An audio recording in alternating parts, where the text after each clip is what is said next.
Di ujung suara telepon sana itu bukan suara ibunya.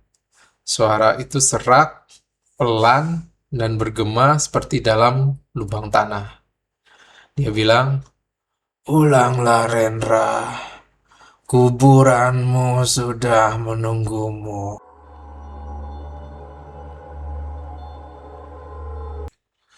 Halo guys, jumpa lagi dengan Markudil. Hari ini kita akan bacakan cerita lagi ya, cerita horor. Ya, itu sekarang judulnya adalah Kuburan di Ujung Bukit. Jadi ada seseorang yang nantang uji nyali di sebuah kuburan. Oke, kita langsung aja.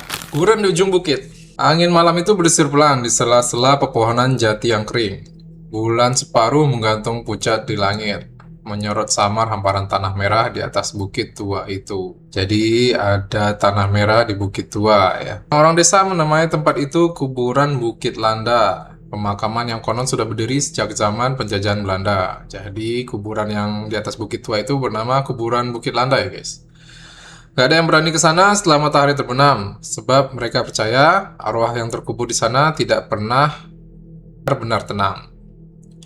Namun malam itu Rendra menentang semua larangan itu. Wah, jadi ini jagoannya yang mau uji nyali namanya Rendra ya guys. Ia hanya tertawa ketika teman-temannya menakutinya.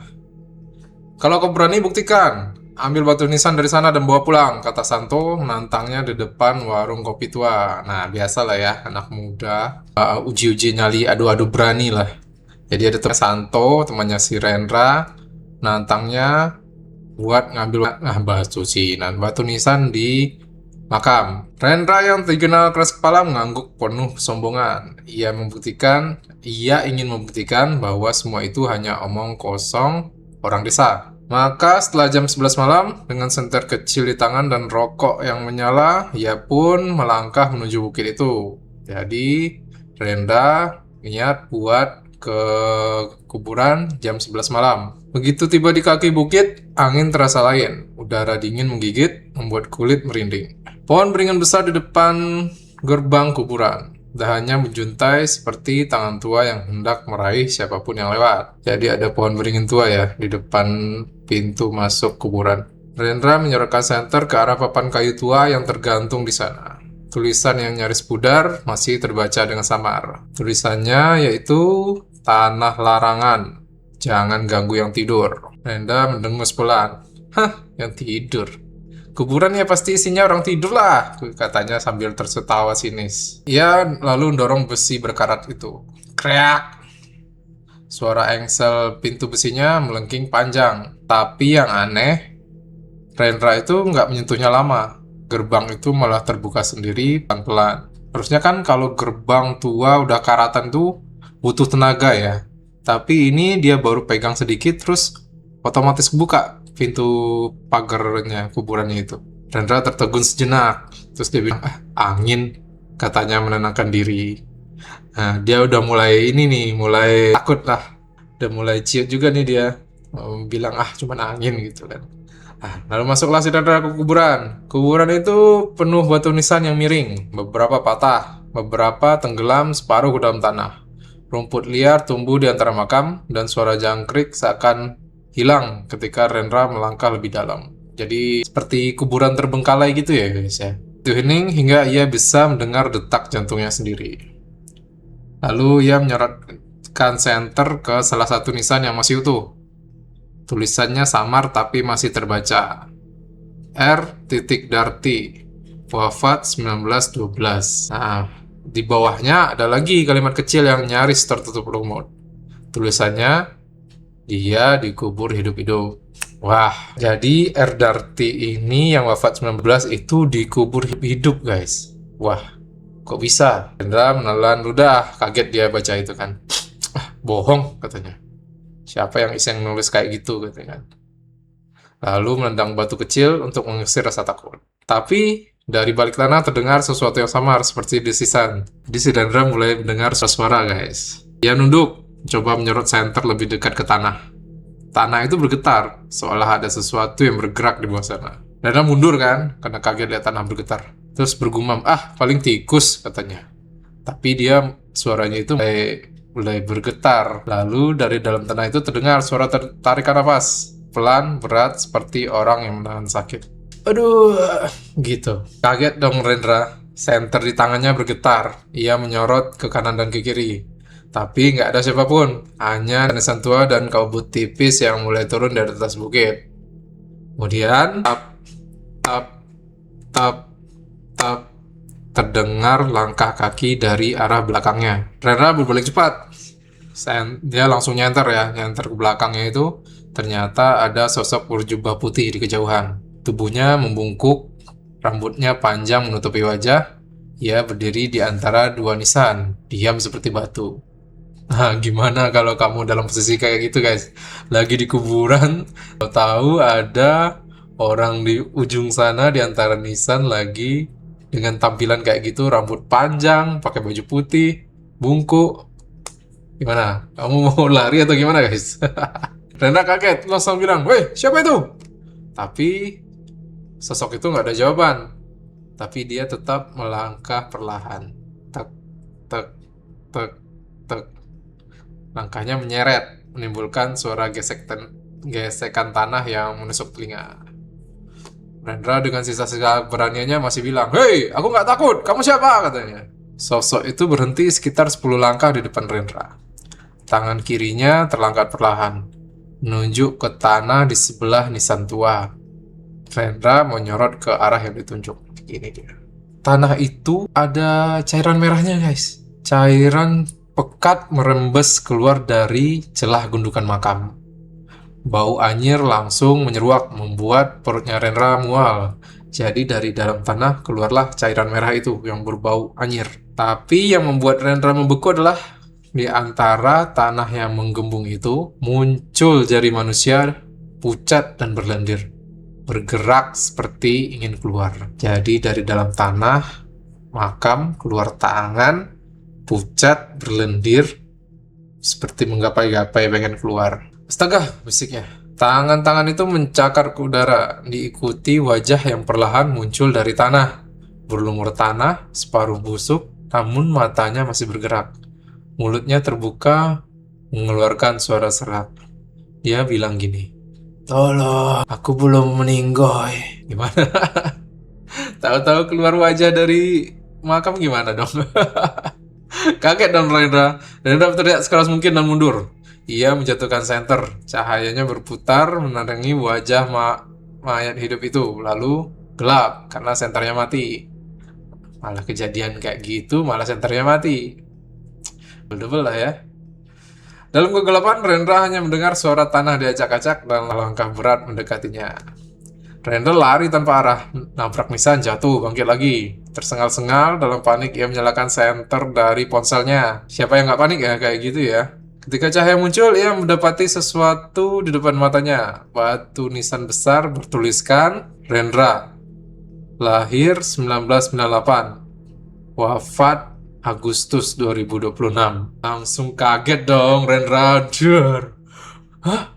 Ini siapa ini yang bikin? Rendra mana ini? Kok makamnya tanggal segini, tanggal hari ini gitu kan ya? Tahu HP-nya bunyi. Ada notif panggilan dari mamanya. Rendra langsung jawab.